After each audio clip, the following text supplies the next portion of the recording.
oppose this bill, Mr. Speaker. Mr. Speaker, there is no doubt that we are on an economic downturn. Our economic is collapsing. Mr. Speaker, today, if we were given this bill and none of us were a member of this honorable House, I can assure you none of us could have passed this bill. I say that, Mr. Speaker, because of few reasons. I'll start with the housing levy, Mr. Speaker.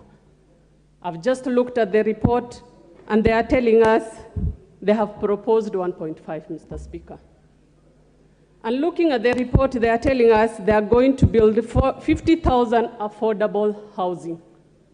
I would like to ask these honorable members and the chair of this committee, have you given us the timeline of this proposed affordable housing? What is the budget, Mr. Speaker? How many Kenyans are they going to be occupied in these 50,000 houses? Out of the 50 million Kenyans we have, I would like to take an example of a pay slip of a teacher or a police officer, Mr. Speaker. Mr. Speaker, I wish I came with a pay slip of a teacher. These people are serving so many loans, Mr. Speaker. We are adding for them a housing levy of 1.5. How are they going to pay, Mr. Speaker? Our police officers are dying out of depression because of the loans they are paying. We cannot add for them, Mr. Speaker. Mr. Speaker, Mr. Speaker, I would like to say collecting and taxing the citizens is not a bad thing. But it's not the right time for the people to be taxed. It has come the wrong time, Mr. Speaker. It's about our people, the people we represent, Mr. Speaker. Today, I would like to take this opportunity to talk to His Excellency the President. The people who are seated on the other side, Mr. President, are not passing this bill because they want it. They are doing this for you, Mr. President. Mr. Speaker, I want you to protect me, Mr. Speaker. Mr. Speaker, history will judge us for passing this bill, Mr. Speaker. Let me go to manufacture. There is no point of order here, Mr. Speaker.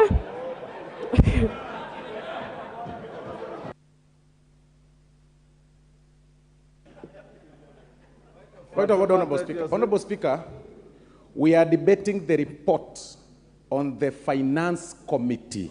No, we are bill. Debating the finance bill. Give him the mic. Honorable Speaker, it is not in order for the Honorable Fatma to impute improper motives on her colleagues as far as this House is concerned in terms of the debate. He's saying we want to please the President. Honorable Speaker, this bill is not owned by the President. It is owned by this House, Honorable Speaker. And she has an opportunity to support or oppose. And the majority will have their say. Minority will have, their way. Minority will have their say. So it is wrong for her to impute improper motives on her colleagues and say we want to please the President. Really, it's wrong. It's an insult to the colleagues. It's an insult. And she doesn't even come to the House. Order. Fatuma, each member is here in their own right. So restrict yourself to the bill. Okay, thank you, Mr. Speaker. I will continue by what I was saying, Mr. Speaker. I am here as the county MP for Wajir. I'll speak out my mind and I'll say what I think is right, Mr. Speaker. Mr. Speaker, I'm here courtesy of the people of Wajir and I represent Kenyans equally, Mr. Speaker. Mr. Speaker, I would like to touch on the manufacturing. There is no doubt that the manufacturers are leaving Kenya, Mr. Speaker. Today's paper, we have seen the billionaires are leaving Kenyans. It has come to our attention. Most of us, we need to do something, Mr. Speaker. If you look at M-Pesa, right now the government is spying on our M-Pesa transaction, Mr. Speaker. We cannot even deposit 100,000 on our M-Pesa account because it's taxed, Mr. Speaker.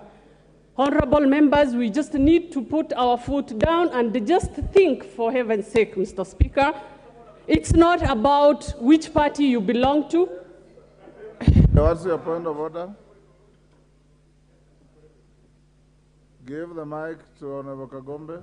Yes, there you are. Mr. Speaker, again, I rise on standing order number 91.1. And when you say, that is a very grievous accusation of the government, that the government is spying on Kenyans on M-Pesa.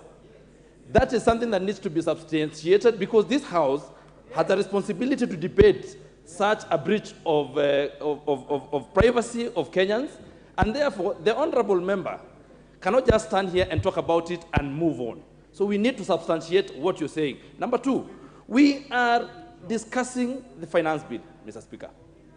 And this finance bill, Mr. Speaker, has got nothing to do with the issues that she's raising. That is an issue that she can come and she knows the way to raise such an address and such an issue to this House. A proper way of raising it through a motion or through a bill, Mr. Speaker. Thank you. Fatuma, wind up. Your time is up. Thank you, Mr. Speaker. When I talk on M-Pesa, I'm talking on technology, Mr. Speaker. I'll leave it at that, Mr. Speaker. I'll go to food security, Mr. Speaker. We are doing VAT fuel on 16%.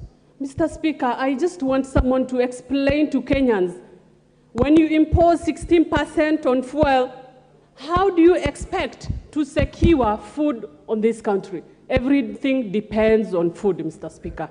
Mr. Speaker, as I sit down, Mr. Speaker, sorry, I've been interrupted and I've forgotten a few things. Mr. Speaker, we need to earn the trust of Kenyans, Mr. Speaker. We remember what happened, the Gulwana Kulalu project, the millions and the trillions shillings that were spent on that. Mr. Speaker, as I said, we need to trust, we need to get the confidence of the Kenyan. Honorable McClap. Thank you, Mr. Speaker. I want to state from the onset that I shall support this finance bill as a member of Finance Committee and as a member of Parliament for Baringo North. Mr. Speaker, there are puzzling events that has happened. Number one, yesterday we went close by close approving expenditure for the budget, knowing very well that this budget shall be financed through ordinary revenues and revenues that will be collected through this finance bill. Mr. Speaker, it is therefore very illogical to again, attack the same finance bill that tries to raise revenue to completely be able to finance the budget for this country. Mr. Speaker, we are all Kenyans. All of us here, regardless of which political divide you come from, in this particular budget that we passed close by close yesterday, has programs that are cuts across the Republic of Kenya. How then do we finance these programs if we don't finance using our own resources? Mr. Speaker, I am a believer of Kenya. I believe that this country shall be able to move to become one of the economies of Africa, strong economies of Africa. How did these countries that have succeeded be able to finance their programs? Mr. Speaker, we can never be able to develop this country using borrowed resources. Time has come that we must